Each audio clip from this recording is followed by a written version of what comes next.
Hello, everybody. I'm Lisa Shield, And I'm Benjamin Shield. and we want to welcome you to Getting Inside the Right Male Mind, where I probe the mind of this guy right here because I love talking to him so much. And he says the most amazing things. And so I wanted to create these broadcasts so that I could share his beautiful mind with all of you. And this is Benjamin's perspective on what it is like to be a man and to navigate the world of women who can be confusing and complex for men. But he is graciously donating his time on a Sunday to do this. So I'm very excited for today's topic. We will be talking about 5 ways that you may be pushing men away without even knowing it. And it's very important to become aware of these things because it's these little inadvertent, unknown behaviors that are causing many of you to push away the best men, really great guys who, believe it or not, are very savvy and they are looking for and listening for these kinds of behaviors. And if you don't know what you're doing, many of you are going on date after date and you are sensational women. I know many of you, and you're extraordinary. You really are. And it's mystifying to you and even to the people around you why you're still single, why you haven't attracted what we call a guardian of your soul. And it's really unfortunate because so many women go to therapy. We do all of this personal growth work and we think, okay, I am going to learn to love myself and I'll just go out and shine my light. And then men are not lining up to date you. And it doesn't even matter how beautiful you are. If you're doing some of the things we're going to talk about today, and you're not aware of these behaviors, really great men will not pursue you. And I know I went through this. It was really devastating for me because I thought I had done so much work to become a wonderful woman and to make myself into a woman who was really ready to be a partner and have a partner.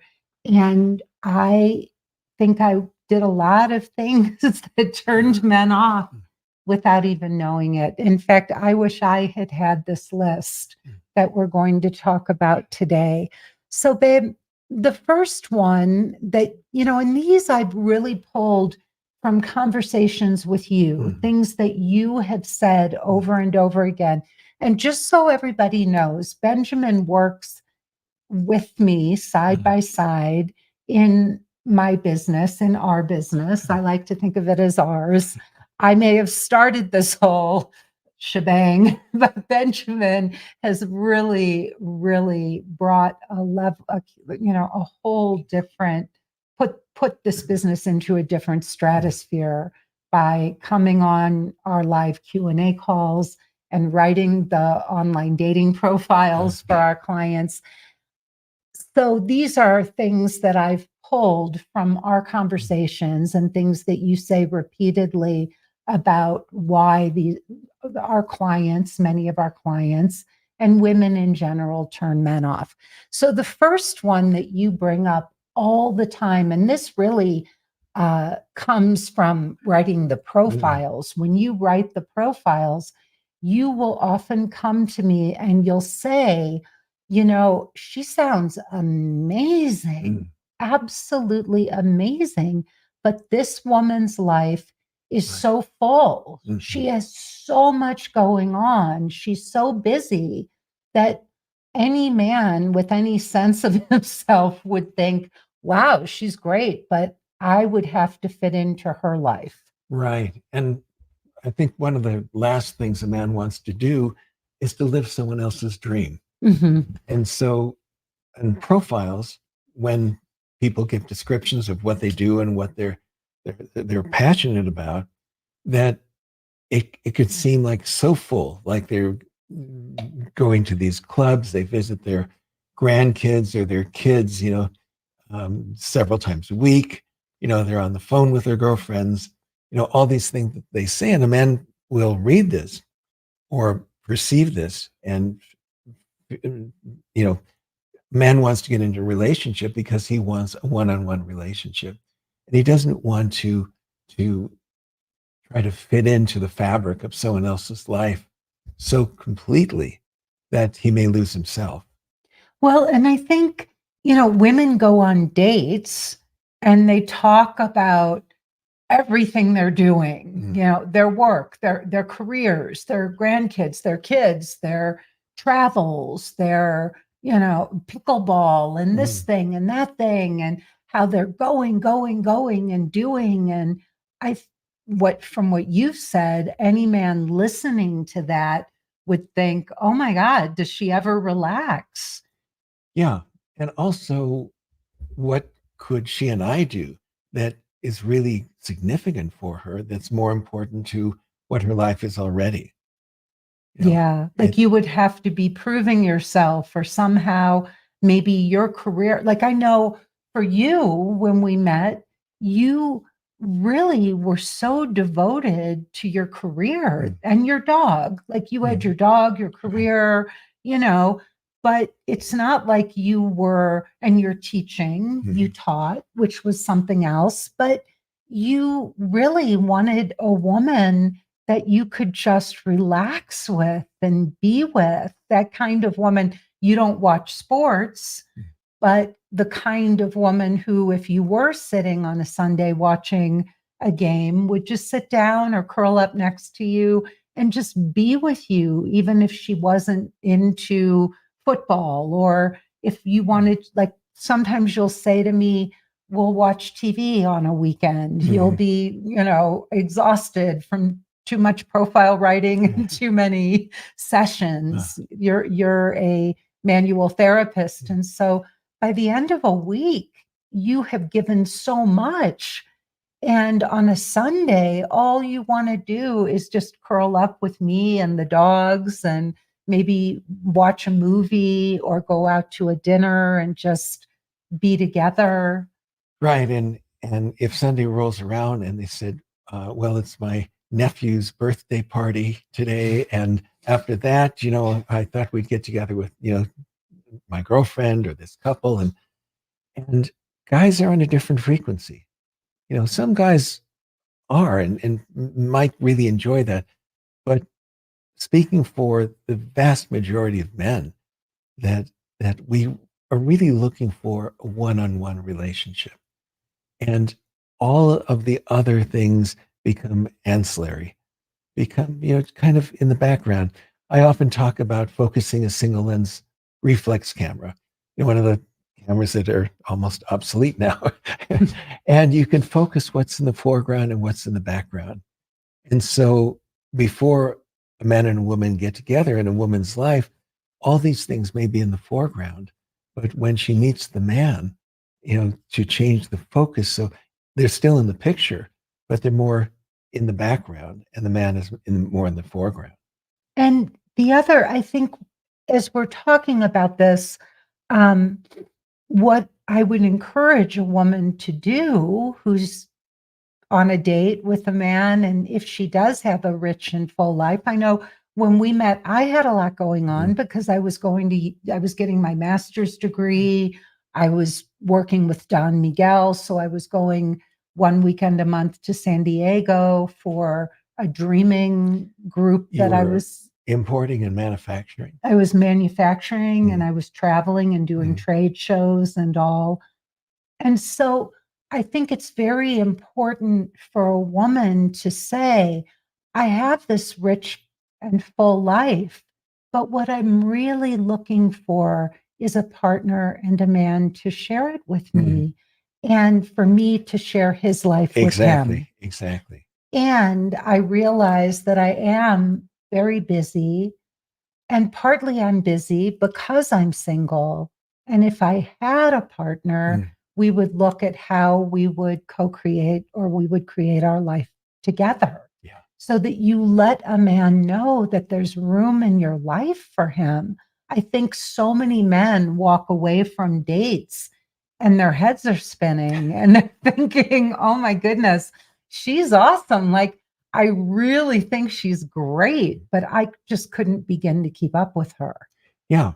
And you can tell by even the romantic comedy movies, like a Marilyn Monroe, we couldn't picture her saying, "Oh, wait a minute, I've got this, I got this, I can, what are you doing Tuesday between like 6 and 10?" Mhm. Um, it's like, the man perceives that there's there's all this room and openness for him. Yeah, and making it very clear that there is room and openness. In our course, one of the things that we do is have women actually clear out space for a man in her closet. I had a girlfriend once who was single, and she realized that when she'd go to bed at night, she would just push all of her stuff over to the other side of Oh. the bed.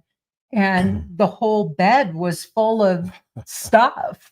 Yeah, she kept her side clear for herself, but the other side of the bed had books and whatever, all kinds of stuff. And one day she realized, oh my gosh, I need to clear off my bed. Just mentally, psychologically, I need to make room even for a man in my bed. If a guy came over, Right. it might have been a good deterrent, but not really what she wanted to do. And we also have them clear out, a drawer like next to the bed and Mm. just literally make mental, emotional, and physical space for a man to come into that woman's life. Yeah. And building on what were just speaking about, that a man is attracted to kind of slowness. And he wants a woman with personality and vibrancy, but but s- flurrying around, hyperactivity, all of that, it's almost like an armor that he can't penetrate. It's very disorienting. And the other thing is, as a woman, when I slow down, when I do slow down consciously, intentionally, I am so blown away by how different I feel. I'm moving slowly. I'm connecting to the world around me. I shared with one of our groups, I flew to Los Angeles for the day Mhm. last week, and I didn't have anything to do except get to the airport, go to an appointment, and come back. And I didn't do anything else. Normally, I think I stopped for lunch Mhm. because I had a little time. So I stopped and had sushi, but I didn't do anything else. I didn't go shopping. I didn't try to fit in a bunch of stuff. Mhm. I just slowed down. I had my purse and I walked slowly. I walked slowly through the airport. And the way I Mhm. felt just being so present and looking around and seeing how everybody else was rushing around, Mhm. rushing through life. It's a whole different thing. So I I encouraged our women in our group to go somewhere and actually just with no agenda, with nothing scheduled, not to run an errand, nothing, just to go and take a walk or go through a mall or a Mhm. museum and just be, just slow down, not have a care in the world. And there's something so alluring and Yeah. attractive about that. Yeah. And even if a woman is busy, busy in her life, busy in her career, busy with family, that she can really give the promise of, yes, there will be an us, uh, Mhm. not just a man being a plus one. Yeah. Yeah. Yeah. And so that brings us to another one that I thought was really an interesting way that women do turn off men. We are so worried about getting involved with a man who doesn't have the same timeline as us, who Mhm. doesn't have the same dreams as us. And we're so anxious to just find a guy and get into a relationship that we talk about the future too soon. Mhm. We go on dates and we start future tripping, and that pushes men away. Right. And I'm not sure that our relationship would be a good example of that because we met in September many, many years ago, 21, 22 years ago. And you were away for 3 weeks. We got back together at the beginning of October. And you were going to Thanksgiving at your brother's house in Santa Fe. We were in Los Angeles at the time. And it's just, you said, I think out of politeness, well, if you'd like to come. And I said, sure. You did. But I was shocked. I mean, I expected you to say no, or let's see about next year. I never expected you to Yeah. say yes. And then for Christmas, you gave us a trip to Catalina Island. Because I gave you a suitcase. Right. I gave you a To-Me bag. Oh, that's right. And I wanted to take you away. I knew you Oh, couldn't that's go I didn't knew you couldn't go away for a long time, but I thought maybe a weekend Yeah. would be good. And it was probably January because it was a Christmas gift. Yeah. And we were at the sink, brushing our teeth. And you with a mouthful of toothpaste said, I'm going to spend the rest of my life with you. And with my toothbrush and toothpaste, I said, you better. So, I mean, we're really a poor example. Well, I think the difference, honestly, is, and there's something just energetic about this. I wasn't anxious. I had no anxiety. And you were so secure. You had already told me you loved me. And you had shared such important details about your health and your life and your finances and your past. And really, you were an open book. So I think that the difference in what I had been, working so hard on was not being anxious. And if you had said no, which you did say no about marriage, Right. about getting married, you were like, yeah, no, I didn't want to I don't want to get remarried. But even that, I was like, oh, okay. If you don't want to get remarried, then we won't get married. I was very open. And so I think a man can feel a woman's anxiety. I think he can feel when a woman has an agenda and when she's trying to push something forward. And just for those listening, that we are married. We have been married for more than 2 decades, and I think it's the space and not feeling pressured. Yeah. And I think many men, if not most men, have been in a situation where they've started dating someone, they may have become intimate, and someone wants to leave, the woman wants to leave her toothbrush. And that's kind of like the wedge in the door for a guy, and how does he say no to that? But at the same time, if he feels that things are moving a little too fast, and he may start pushing back or sabotaging, not just pushing back by backing off, but having behavior that would be aberrant. Yeah. And I also knew, like, you had said things to me like, is there anything you need at the house? I mean, you already were inviting me into your world. I wasn't inviting myself into your world. You asked me and you got me a scale for my food. So, and you had things in the fridge for me. You tried to get food that I would eat. I still do. Yeah, you do. That's your thing. Your love language is food. Truly. I think that's the sixth missing love language: silence and food. Yeah.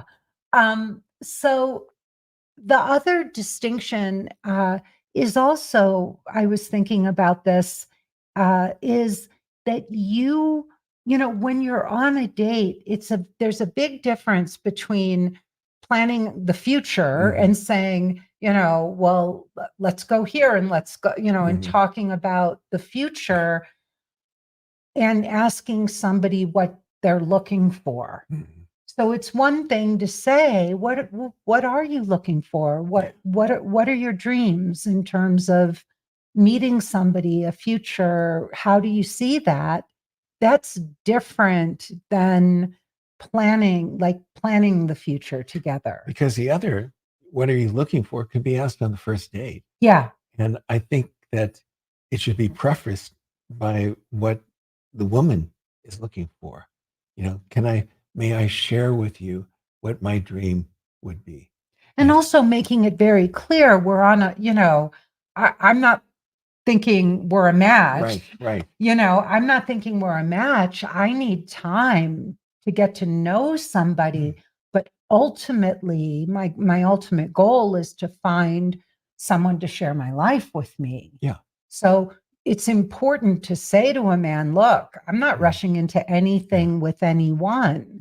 And I really feel women need to make that clear, because if you don't, what a man is going to hear is, oh, okay, she's looking to for somebody to put a ring on her finger, and it's a little too much too soon.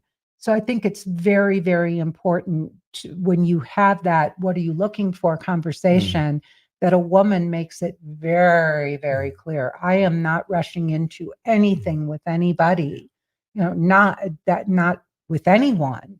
I want to take time for us to get emotionally naked and get to know each other and really see if we're a true match. I've rushed into things before and it didn't work. That being said, my ultimate goal is I want to share my life with a wonderful man who I respect, who I admire, and who cherishes and adores me. And that's an invitation. Yeah. That's a very inviting conversation. Exactly. And it invites the man to say what he's looking for. Mhm. And if they're even close to being on the same page, that's great. Yeah. But if it's something very different, we don't want anyone to waste their time or emotional energy. So let's talk about mothering a guy. Well, again, speaking for every man on the planet. This one we can take as blanket. Yeah. Like, No man, if a woman is mothering him, in many ways, it's disrespecting him and undermining his capabilities, and it's infantilizing him. yeah. And a man wants to feel like a man in a relationship, not like a child. And he doesn't want someone to, you know, give unsolicited advice, all the time. Uh, and he wants to be respected. And mothering is in many ways disrespected, because if one is mothering, one feels that this person needs help. He needs my help, and and it creates a hierarchy. And I think the man begins to resent it, and I think the woman eventually resents the man because he's not acting like a man. Yeah. So both parties lose. Yeah. I couldn't even imagine. I couldn't imagine. I don't know that I've ever done that, but I probably have without knowing it, and now that I'm thinking of it, not with you, you would take that much of it. There would be a big old boundary established, and you probably may have. I mean, I think there have been a few, brief instances where I've crossed that line Yeah. a little bit, and you very quickly put up a hand and said, we're not going there. And I think most grown men don't want to be mothered even by their own mothers, by a certain Oh, age. I remember in the car, when your mom would start and you would just say, Mom, Mom, Mom, and she would just go silent. Yeah, no, I can't imagine. But you even had really, really Silent with her arms folded. yeah.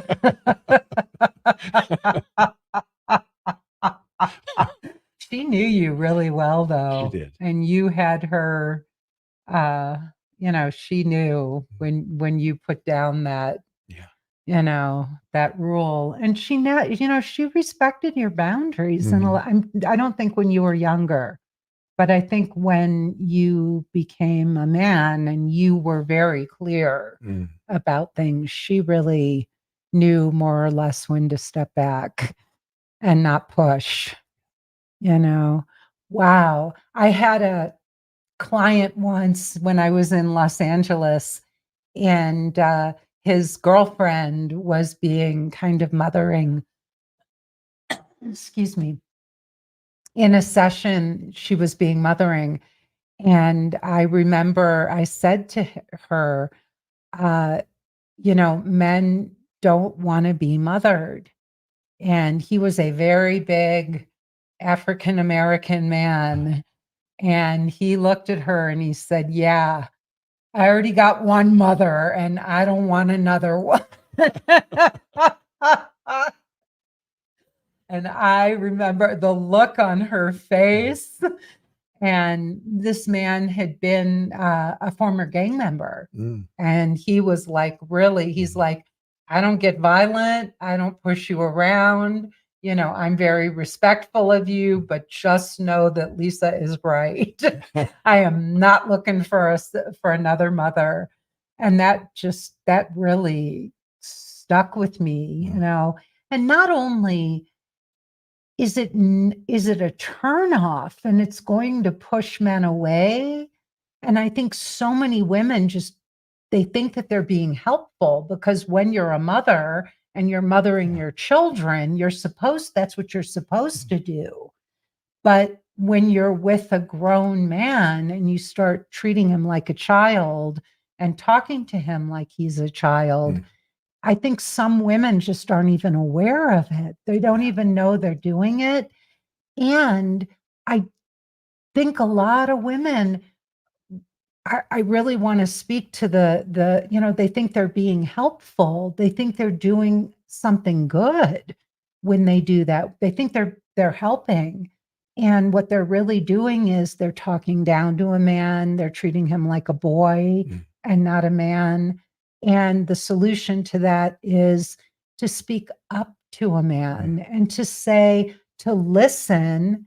And when you see that your man is struggling, if you do have a suggestion to make, you would want to say, may I offer you a suggestion? Yeah. And then I would always say, if I were going to offer you a suggestion, I always say to you, you may have already considered this. You may have already considered this. However, this is something that occurred to me. And then I would sit back and listen, because I would never want you to think or talk down to you or think I knew more than you about something. And there's always the chance that you have considered something. Like the other night when I suggested calling that woman about courses in Santa Fe, and you said, oh no, I'm doing that. And this is why I haven't done it yet. So I was very respectful, because I would never want to presume that I could solve something or that I know what's right for you or what you've thought about or not thought about. So always say, may I offer a suggestion? Or if you don't want to go down that road, then the alternative is, thank you for sharing that with me. I'm sorry that you're going through this. I've seen how capable you are, and I've watched you, work through many situations like this in the past. And I have so much faith that you'll find the right solution, or that you'll figure out what feels like the right thing for you to do. So you can either build a man up, or if you do offer a suggestion, you have to do it respectfully and not think that oh my God, well, why didn't he think of this? And, he needs to get his act together. That would turn a man off so badly. Terribly. Let's talk about our fourth one, acting like a man. Oh, well, in a traditional heterosexual relationship, there's usually room for one man. And as a woman acts more in her feminine, it helps a man to be more in his masculine. And vice versa. And vice versa. So if a woman is acting in her masculine, there's just not a lot of room, and there's not that polarity that attracts. Yeah, and no matter how beautiful a woman is, no really masculine heterosexual man will find a masculine woman sexy or alluring or someone that he would want to share his life with in a romantic way. It really does turn a man off. And then women wonder, well, why isn't he being more masculine? Why doesn't he take the lead? Why doesn't he see that I want to be cherished and adored? But a man doesn't feel like there's a way in. Yeah. Often a woman has to live in a man's world, at the office, in her career. And they'll take that home. And we just talked about how a man doesn't want to be mothered. A man also doesn't want a boss, someone really strong and not deferring to him and not really letting him be the man, letting him open the door, having the woman mirror his masculinity back to him. So, it's so beautiful if a woman, regardless of how she has to be in her career, how she could leave that as at the door when she comes home. And it doesn't mean feigning helplessness. It doesn't mean dumbing yourself down. One of the things so many women who come into our course will say is, oh my gosh, I didn't realize how masculine I was being. This attitude, and I know a lot of women, I understand why women say this. And I really want to encourage women to rethink it, because it really is a turnoff. If you're on a date with a man and you say, well, I want a man, but I don't need a man, you're basically saying, I'm self-contained. Yeah. And it would be nice to have a man in my life, but I don't really need a man. And I'd like for all the women to sit back and think about how you would feel if a man was on a date with you and he said, well, I want a woman, but I don't really need a woman. If a man said that to me, I would just think, oh my goodness, that's horrible. I want a man who wants and needs me as a partner. And I think that while we don't need men to take care of us, to put a roof over our heads, or to sign off on a credit card for us, women back in the day couldn't even get a credit card in their own name. But it's not like that today. We are fully capable, but we do need men in our lives for so many reasons. A woman can't be in her feminine without a man. She can't fully experience what it's like to be a woman without a man. So we need men for that. We need men to be our rock, our partner. We need male energy because it's different than female energy. And there's so many reasons why emotionally men and women need each other. We need, if you go back to attachment theory, human need for safety and security and emotional bonding, all of those things are human needs. And you won't get that kind of bonding and emotional safety and security with anybody else in your life in the way that you will get it from a man in a romantic relationship. And we are, of course, speaking very, very clearly here about heterosexual relationships. But women can't be acting like men, because a man just meets a woman like that and he thinks, where do she doesn't need me. I'm a man. I'm not a woman. I'm not her girlfriend. Yeah. And I think many men have had the experience of dating an accomplished woman and thinking, wow, this is great. She's done all these things. Here she is, how she is in the world. But if a man doesn't feel masculine in her presence, it just withers. And I can think of somebody you dated who was like that you talk about, who was so accomplished, unbelievably accomplished. And there was no man could get into her life. Right. No man. Right. There was no room for a man. I couldn't imagine in some ways being a Taylor Swift or a woman at that level. I can't imagine many men feeling like they would be able to offer some of these women anything. I think the best a man could be is like the wake in someone's boat, from someone's boat, just trailing behind, this boat that's going fast, and they're just there in the background. I'm so glad that I figured this all out before I met you, because I would have been one and done. The old me, I would have been one and done. We would have had one date, and you would have never asked me out again. And I would have never known why, because I was that woman. I was so self-contained. I had a man tell me that. He said, I really like you. I'm very attracted to you.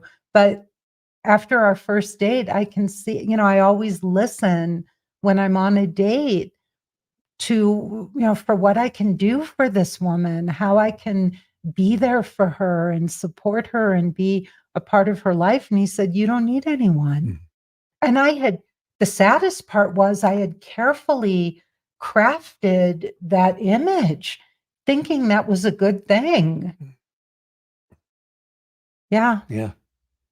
All right, let's go to the last one. So, shaming and disrespecting a man. Oh, like teasing him in front of everyone about something that it's a little too close to home. We need to know, as a man, we need to tell the world that the most important thing to us is respect, even more than love. A man needs to be respected. And the worst thing a man can feel is shame. So if a man is teased in front of friends, acquaintances, colleagues, he's disrespected and he's being shamed. Those are the two horsemen of the apocalypse. Yeah. And I think women do not realize, sometimes women will be out on a date or a double date, and they'll be joking about something a man did. And the man is like dying inside, dying in front of a colleague or a friend. And she thinks it's so cute and endearing because, he did the silly thing. Or the other morning he got up and he put on 2 different socks and he went to work. And isn't that cute? And the guy is just sitting there literally like imploding in front of his friend, or he did this funny thing and teasing, and a man, it just, Yeah. Or, we learned so much about the stock market because of the, terrible trade that he made, and it's things like that just belittle. And it, again, it just it creates a tear in the relationship. it's soul crushing Soul crushing. for a man. And women do not realize that how hard men work at being respectable and being held in a certain esteem by their partner. And when we do or say these little things that convey how disappointed we are in our man, how he didn't make the right choices or the right decisions, or he could have done something a little bit differently or better, it kind of goes back to giving a man directions, although you need Right. we are agreed Right. that neither one of us has a sense of direction. I have no charge on that.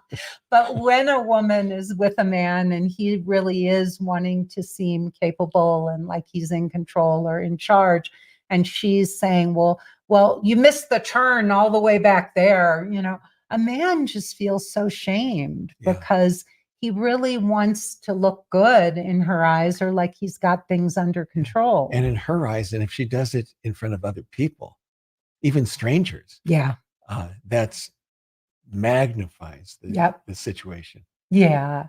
And also the worst is in front of a work colleague.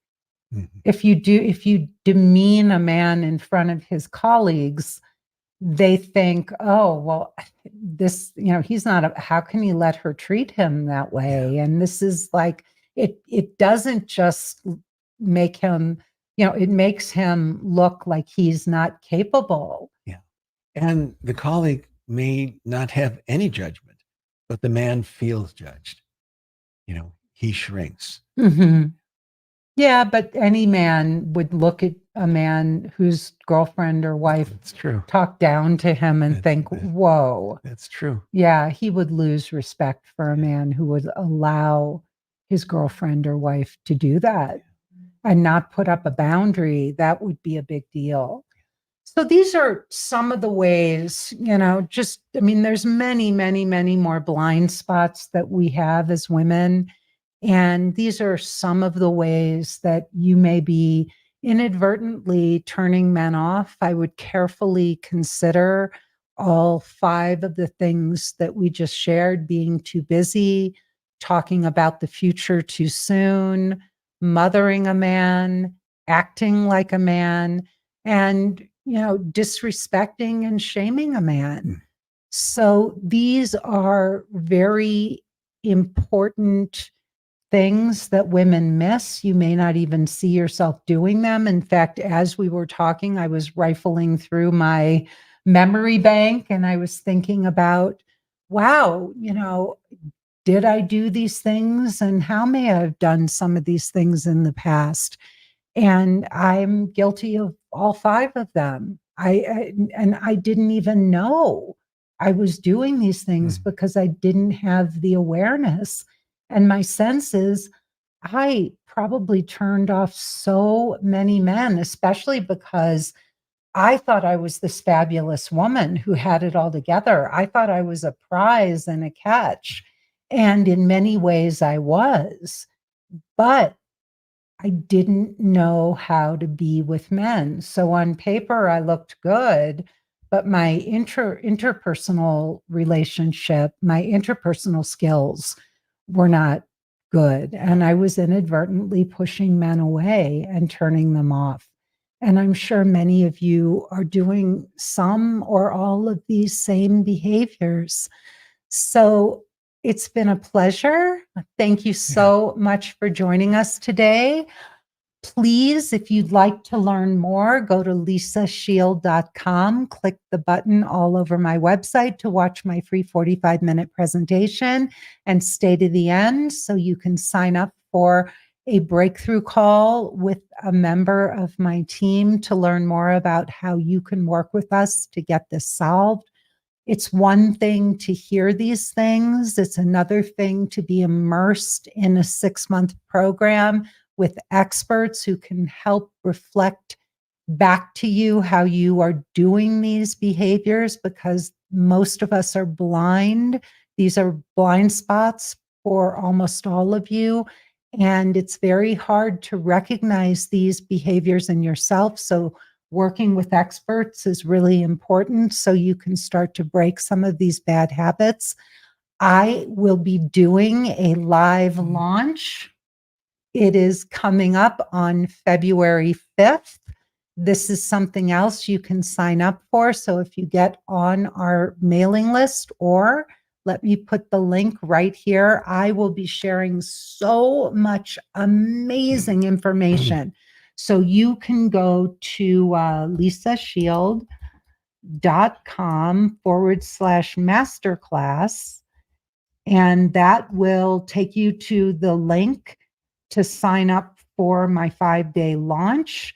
The launch is February 5th through the 9th. Whoopsie. It will be February 5th through the 9th, and you don't want to miss this. At what time of day? And it will be, that's a great question, honey. It will be at noon Eastern Standard Time each day. And the great news is, sign up. If you don't, if you can't make that time, please don't worry, because we will be sending out replays. So please don't miss the live launch. It's really amazing. And I will be pulling out all the stops. I will be sharing anything and everything. Look, the bottom line is, I could sit and talk about this stuff all day long, and you can nod your head and go, yep, I'm doing that. But enrolling in a 6-month program and working with some of the best experts on the planet to get this solved is not the same as listening to 6 months worth of podcasts and watching YouTube videos. Actually doing something about this and having coaching and accountability is a game changer. So sign up for that live launch. And finally, send your ideas for future podcasts to podcast@lisashield.com. Thank you so much for joining us. I'm Lisa Shield. And I'm Benjamin Shield. And we wish you all the best in love and in life. Bye-bye. Bye-bye.